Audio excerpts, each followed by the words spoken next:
Hi, this is Abby Collins, and you're listening to the Geekcast Radio Network. Hey, that was fun! Welcome to The Pull Bag. Join us as we dig out our latest comics and discuss them with a rotating panel of the GCRN crew. So sit back and enjoy this week's Pull Bag. Hello and welcome to episode 149 here inside the Pull Bag. Welcome back to the Otto Butley August coverage of IDW Publishing's Transformers comics, which will also be featured on All Things Transformers. I am one of your hosts, TFG and Mike. Joining me for the next 3 episodes of the show are going to be Ryan and Flo Merkley. Hello, sir. Send all complaints to Mike. Yeah, Mike Dodd, that is. He won't pay for a better co-host. Don't look at me. You get what you pay for in terms of quality. Yeah. Hey. You know I can just leave anytime. Jeez. Well, I was going to say, this is bad comedy. Speaking of bad, we're reviewing Autocracy. No, oh, come on. It's not we'll get into it, but yeah.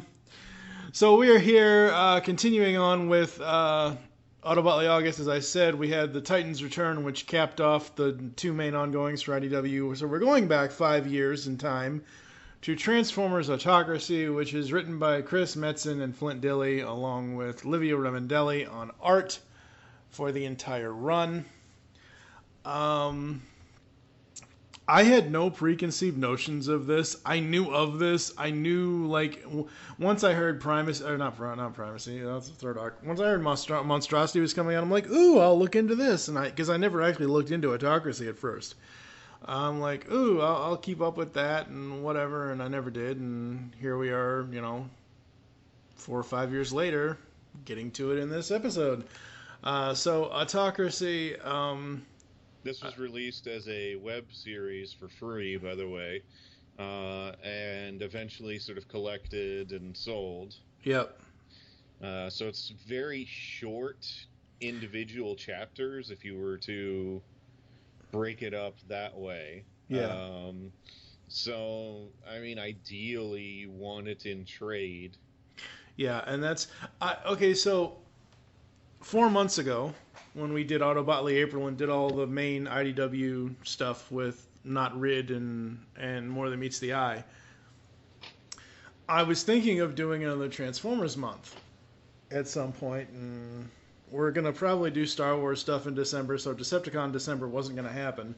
So I'm like, oh, I can do another Otto Butley month, and I looked at various things of what I already had of Transformers stuff in my Comixology library, so stuff I didn't have to buy additionally, and I could not believe I had already had the Autocracy and Monstrosity trade. The only thing I think I ponied up dough for was Primacy, which I have that in trade as well. So yeah, I was surprised that I had almost all 3 of them. Yeah, this series is 5 years old, and for someone who didn't read it back then, and 5 years later, I kind of enjoyed it. I mean, I'm used to digital type issues, the shorter chapter type stuff, because I used to read the Batman Beyond DC stuff, the Batman Beyond Universe and Unlimited and all that stuff when it was digital chapters. I forgot how fast the digital chapters actually read. So this is a pre-war Cybertron. The Yes. Decepticons at this point are a terror cell, and originally, well, I mean, the Autobots don't exist. I mean, not in the later form. They're called Autobots. Zeta Prime is the leader, but he's kind of a douchebag, as we see. And so just to get straight to it, originally this was not in continuity. Mm-hmm. And as I go through, I'm going to point out some of the major problems with the fact that it's now in continuity.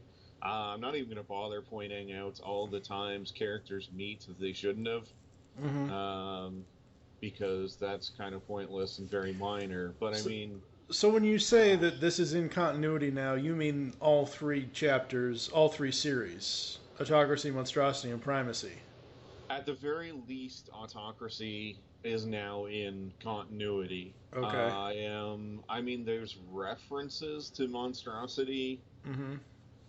in some of the later books, but it's not complete, so you could almost kind of pick and choose. Okay, so it's just the Autocracy series that's in full continuity.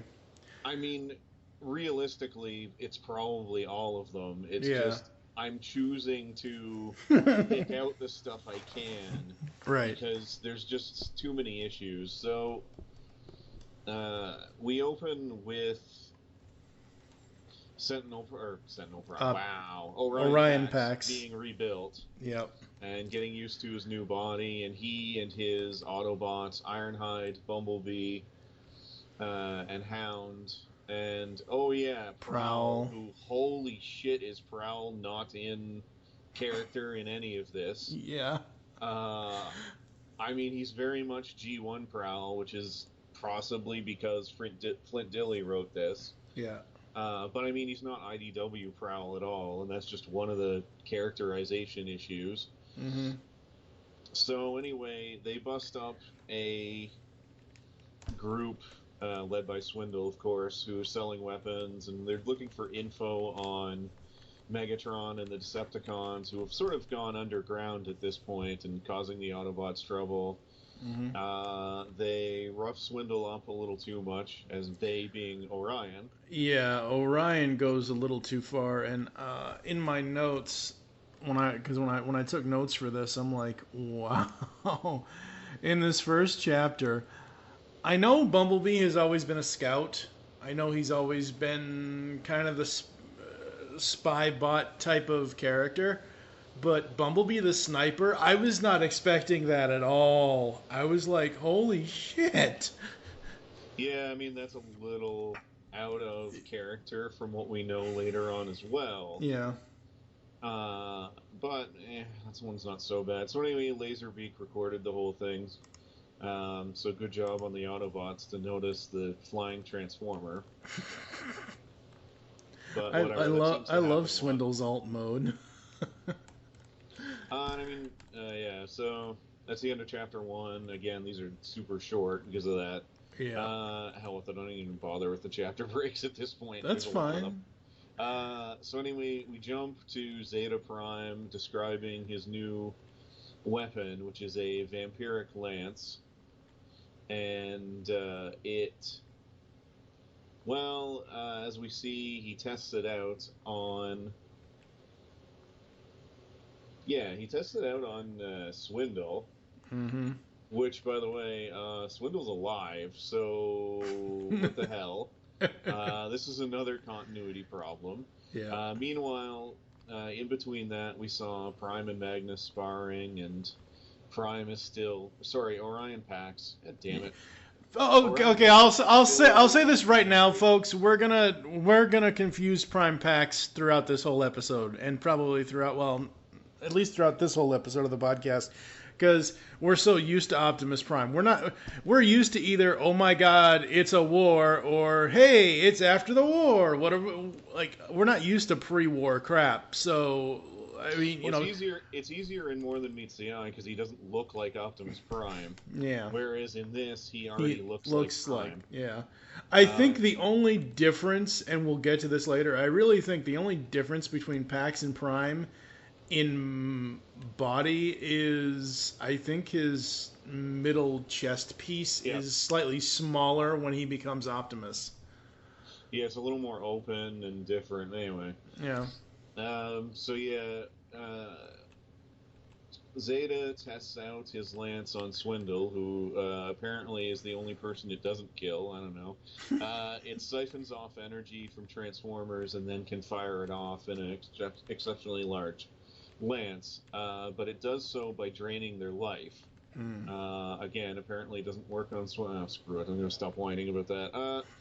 Anywho, so, it drains power from the people to empower Zeta, so for some reason this doesn't go over well with some of the senators. And obviously the Decepticons are not real cool with this. And Obviously not. I would think not. It turns out Soundwave was watching the entire thing. I and love Soundwave. He gets away just as Orion comes in, so Orion and his force are immediately tasked with bringing in Soundwave. And we have a Soundwave chase. Yeah, the third chapter is literally called The Hunt for Soundwave. This is one of the better chapters, just because there's no mischaracterization here. Yeah. It's mostly just Soundwave trying to get out. And really, I'm going to say this now, and we'll probably have to argue about this later. I didn't know this was retcon to be in continuity, but I read this assuming that this entire book, plus the other two that we'll talk about in the next couple of weeks, were their own thing outside of the IDW. Just that because IDW has, it's recent, and you're not caught up, but I have been, and recently it's been placed into it, which again I think is just a mistake. I mean, they've chosen to largely ignore an awful lot of Costa's run and some of the not so good Transformers stuff, so I don't understand why they suddenly want to jam this in. It doesn't make a lot of sense. It doesn't gel with Chaos Theory or any of the other sort of early stuff from More Than Meets the Eye, or really any of this series. So why put it in now? It doesn't add anything. It doesn't... Whatever, anyway. So, yeah, it's just a chase scene. The only thing I didn't really like here is Soundwave seems a little callous in terms of just, like, throwing out his tapes and leaving them. But I don't know. I guess he's got I think here. I think the issue here is that Chris and Flint wanted to show all the tapes in action. Where, of course, Slugfest and Overkill. Okay, all right, but... Actually, no, sorry, I shouldn't say that, because Overkill... Actually, no, both of them are in More Than Meets the Eye, surprisingly. Anyway. Yeah. So, okay, but seriously, any I don't want to say diehard, but any major G1 fan that wants to read this that only knows, let's say, the original cartoon series, Slugfest and Overkill, to my recollection, were not in that. Yeah, they never appeared. Yeah, so having... I know, I'm just joking. Jesus. I know you are, but I'm just... I think the reason why he This works as a prequel to the G1 cartoon series in a lot of ways. Yep. But yeah, it just doesn't work as a prequel to IDW stuff. So, Optimus is able to subdue Soundwave, but they are too close to Megatron's headquarters and gets jumped by the Decepticons. There's no fighting, though, because they tell Pax that Megatron wants to talk to him. Mm-hmm. And they meet again. There's no reference to the fact that... There's a reference to Prime quoting Megatron's manifesto, which is in continuity. Right. But not much about the fact they've met a few times before. It's like they picked and chose. I don't know. Anyway, so they have a conversation. They show Orion basically the crap that Zeta Prime is pulling, which is draining the people, literally, just to power himself. Yep. And Prime, damn it, Pax doesn't trust Megatron. Nope. Pax is really angry in this series for whatever reason, and anyway, he immediately attacks Megatron, and his troops come in to save him, but in the end, Megatron kind of lets him leave, figuring that he'll do more damage to Zeta than anything the Decepticons can do. My favorite part about this confrontation between the two of them is close to the end when Megatron's like, "Well played, Orion. I underestimated you. You usually do." I love that, the juxtaposition of their faces with the art. I think that's great. So they leave. Pax immediately confronts Zeta. Zeta sends him on a mission about a insurgent slash bomber who named Hot Rod.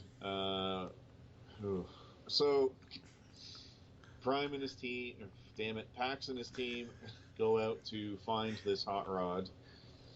And we all know who Hot Rod is at this point. Oh, yeah, obviously. So he kind of leads them on a chase. And is not the sort of insurgent bad guy they thought he was. And they end up sort of chatting with him, and he shows them the people in the neighborhood that are miserable, don't have any energon, etc., etc. Then basically, like, the Cybertron's poor.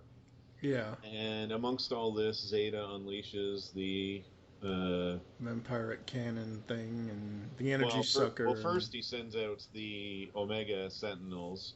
Yeah, there's that. Which are essentially Omega Supremes.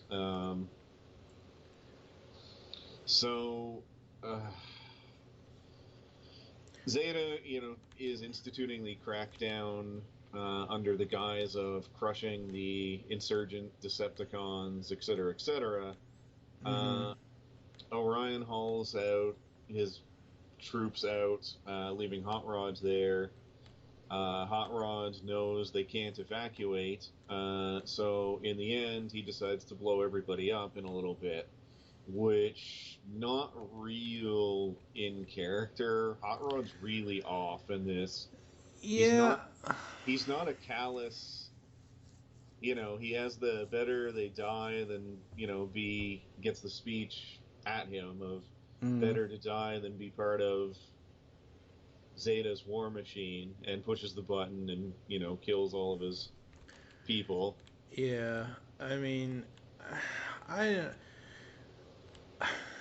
trying to think. Even Rodimus is less callous, and that's kind of a problem. No, it's true. I mean, let's be honest. Rodimus is an enabler who doesn't really care about others a lot of the time when it serves his purposes. He didn't care about Chrome Dome, Rewind, etc., etc. I mean, again, because even though I know this is tied to the continuity, when I read this, I looked at it as... I'll get to the positives and stuff at the end. It's just while I'm going, I want to point some of Okay. this stuff out, because I'm not going to remember if I wait. Okay. So, whatever, that all happens, and Pax and Co. confront Zeta at this point, or vice versa, actually. Zeta more comes across them, and Zeta beats the crap out of Pax and his crew, and are saved by the Decepticons, led by Megatron, unsurprisingly, and he fights Zeta one-on-one. Until Zeta retreats, which is usually a Decepticon thing, but hey. At that point, go ahead. I don't know. I'm sure Megatron is worse than Zeta, but from what I read out of this and what I got out of his character is he's like teetering on the edge of becoming a Decepticon. I mean, he's pretty much the Autobot version of Evil Incarnate. They mentioned it in Titan's Return that Zeta is considered by some to be the first Decepticon. Yeah. In terms of being evil, I mean, this is before Megatron went too far. Megatron was in the right through the Senate and a lot of what happened. The issue was he didn't stop. Yeah. And Zeta probably wouldn't have stopped either.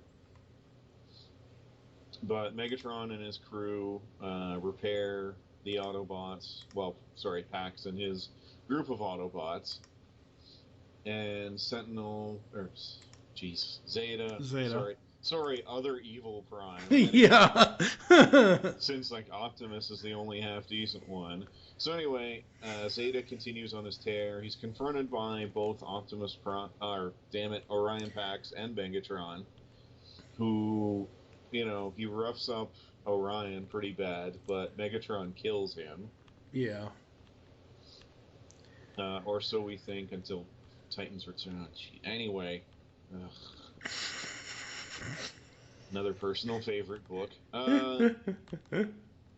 Anyway, so they're able to dispose of Zeta, and Megatron promptly shoots Prime in the back and blows a hole through him and leaves him for dead. Takes over, Sorry, yeah. Pax in the back.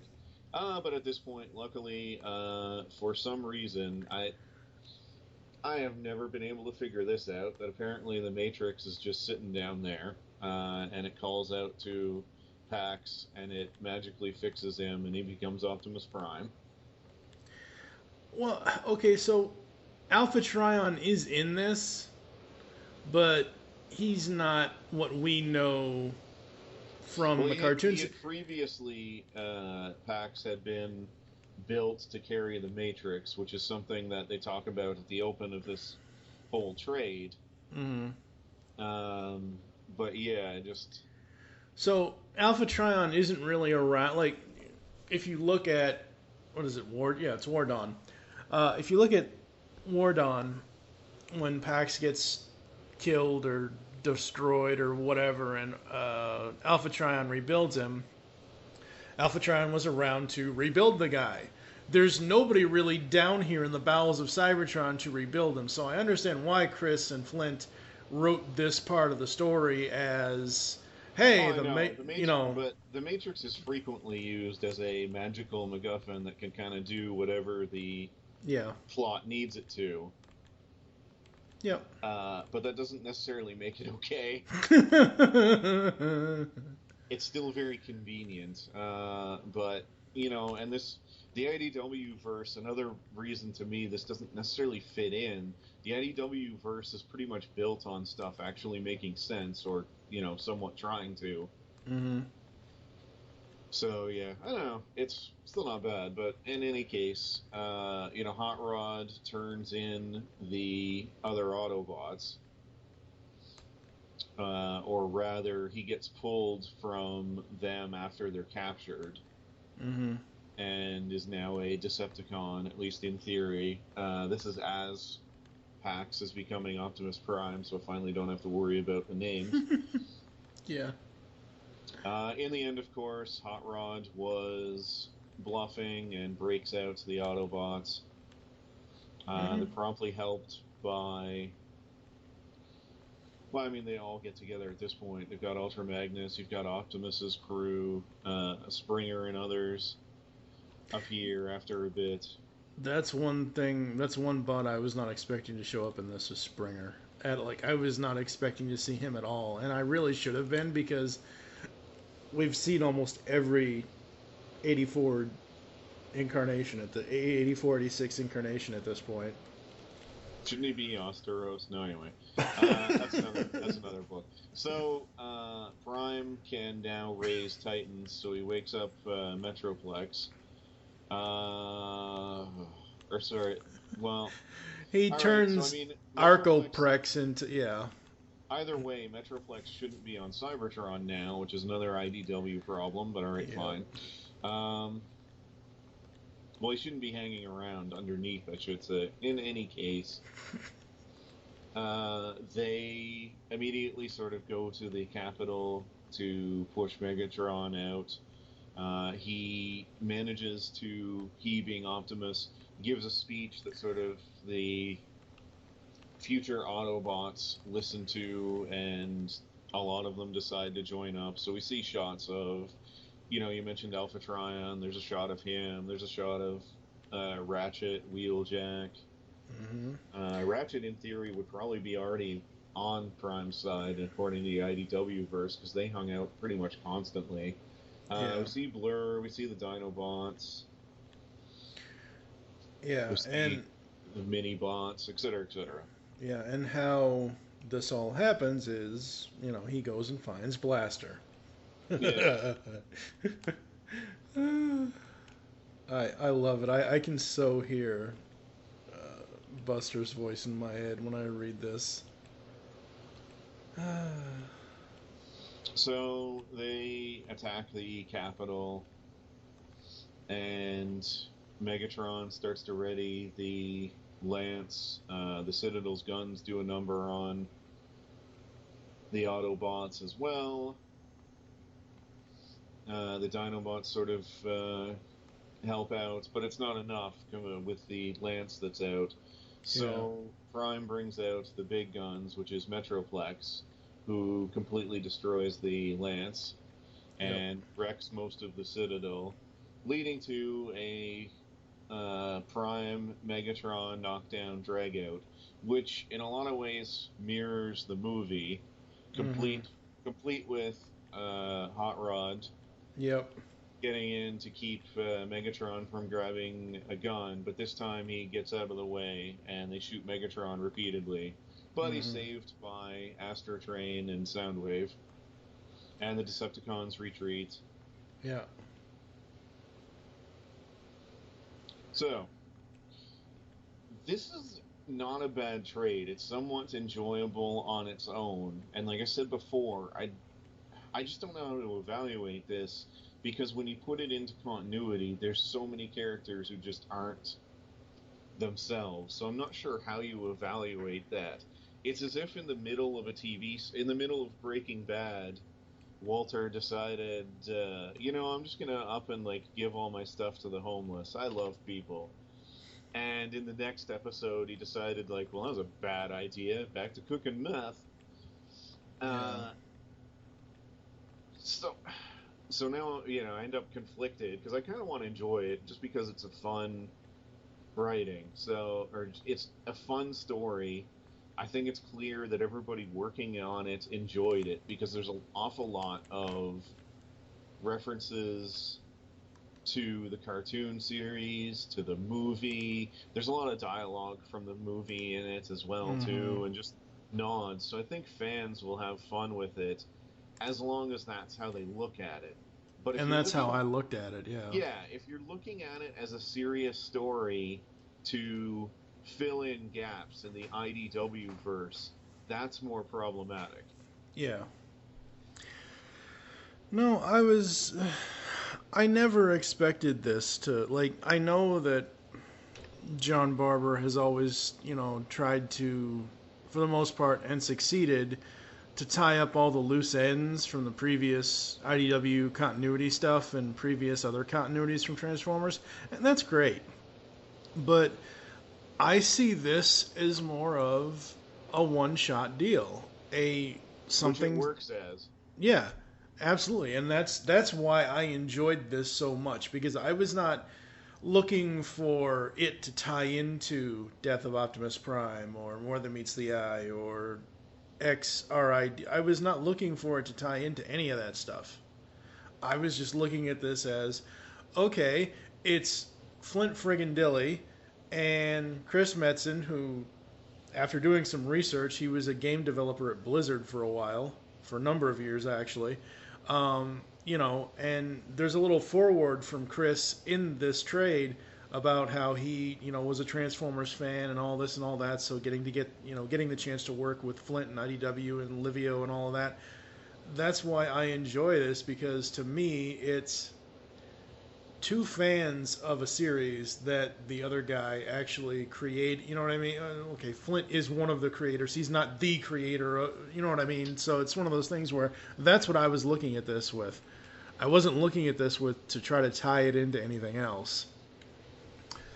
I like when we get into issue 2, I like the Pax and Magnus training session. I thought that was kind of cool.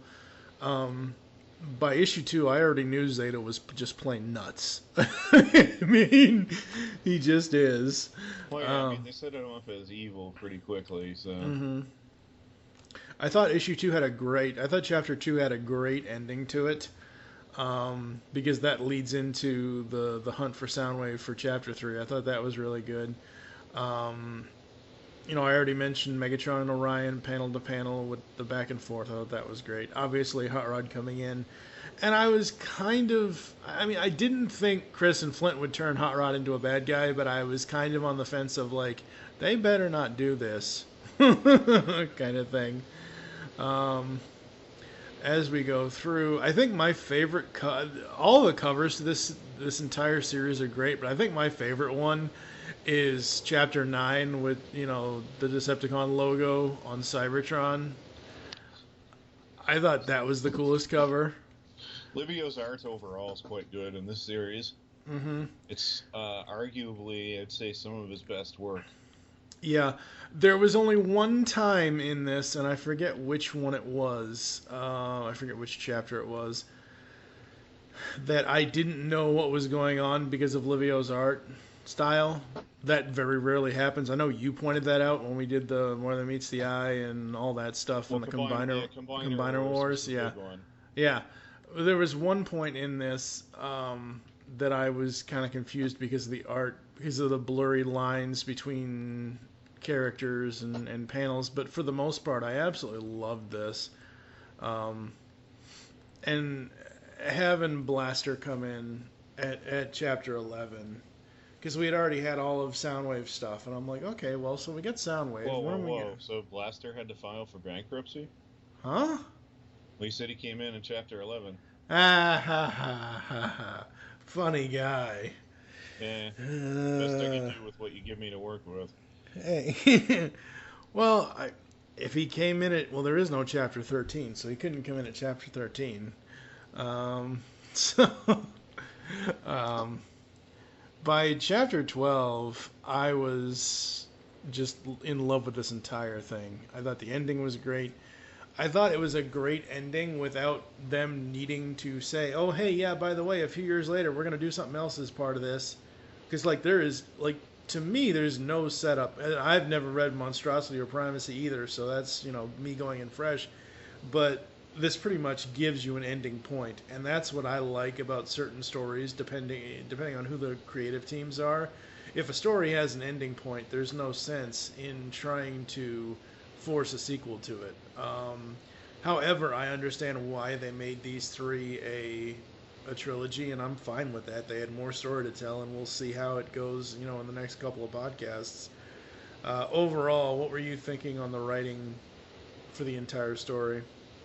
Besides the continuity stuff. Yeah, I mean, so I just, the first time I read it, I had no knowledge of anything else, and that would come later, and I didn't have any idea at the time. I, knew it wasn't part of the IDW verse, so I enjoyed it, and it all worked fine.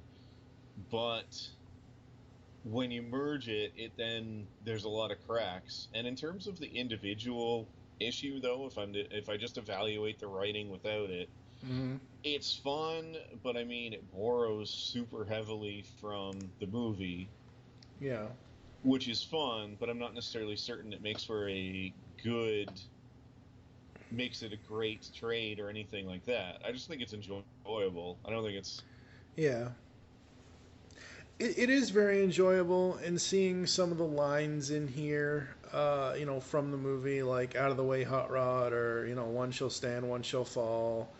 I think the only line they didn't throw in here from the battle was "Why throw away your life so recklessly?" I think that's the only line they didn't throw in here.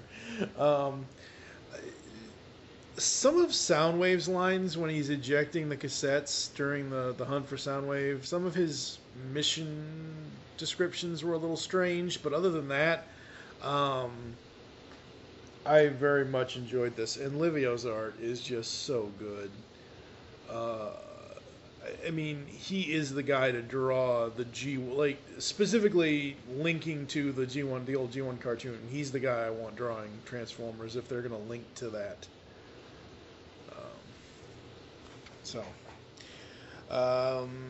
Anything else we want to say about this one?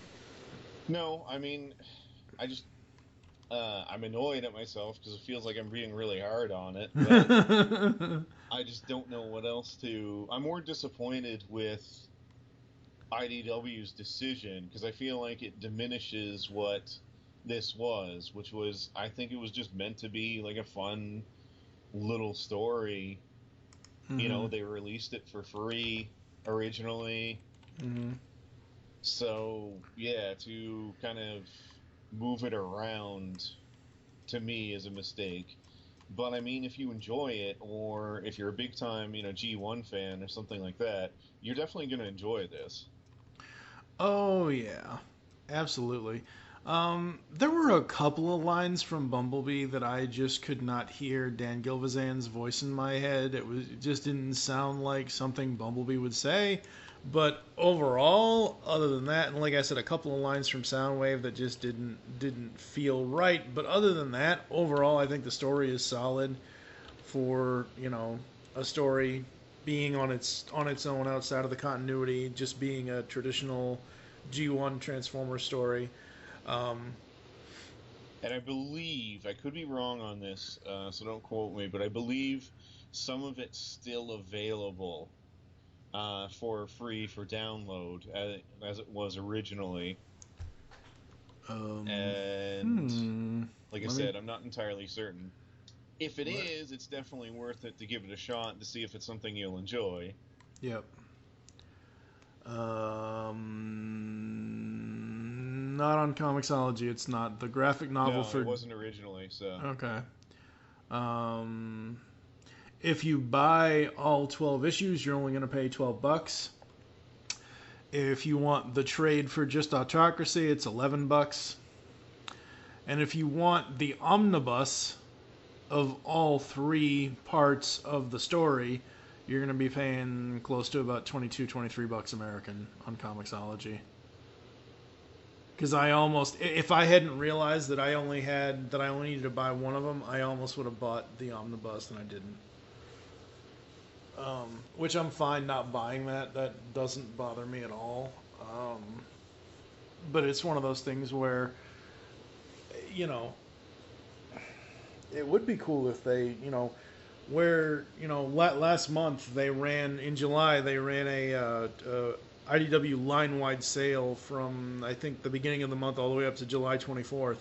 And you would think that, this would be under, like, the free comics or something like that on Comixology, but it's not. But that's all right. I mean, honestly, $10 or $11 for Autocracy for what this story is, like you said, for a G1 specific fan, $10 or $11 isn't a bad price for 12 issues. It's probably worth it. Again, yeah. I'd try to see if it's still available in the original format. Damned if I can remember where and how.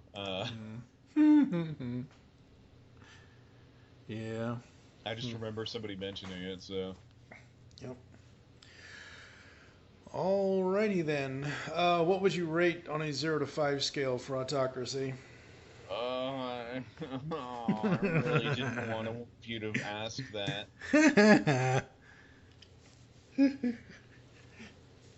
I have no idea.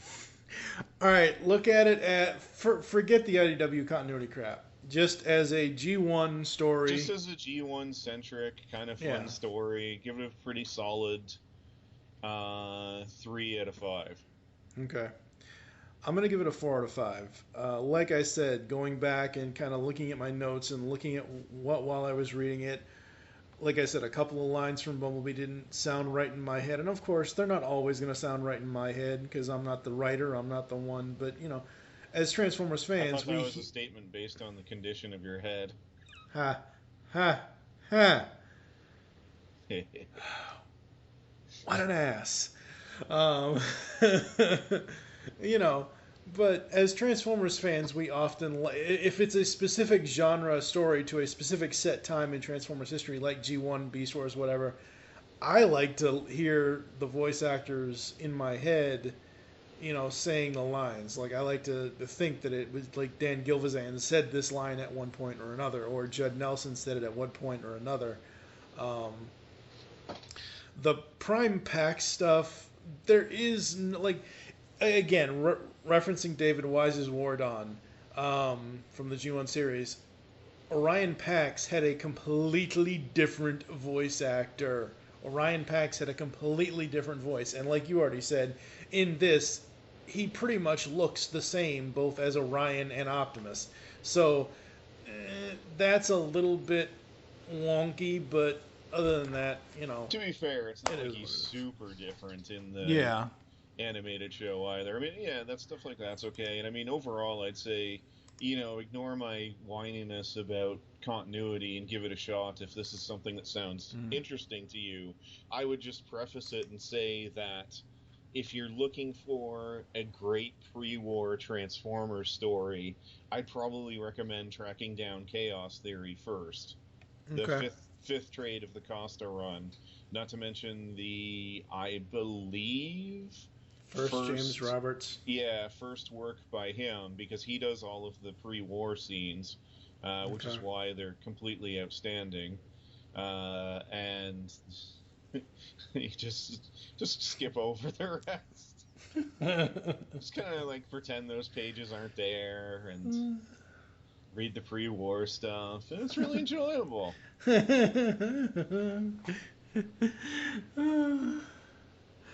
Oh, crap, that's funny. All right, folks, join us next time when we were going to be talking about Transformers Monstrosity. Where can the people find you online, sir? More fun. At Nightbeat on Twitter.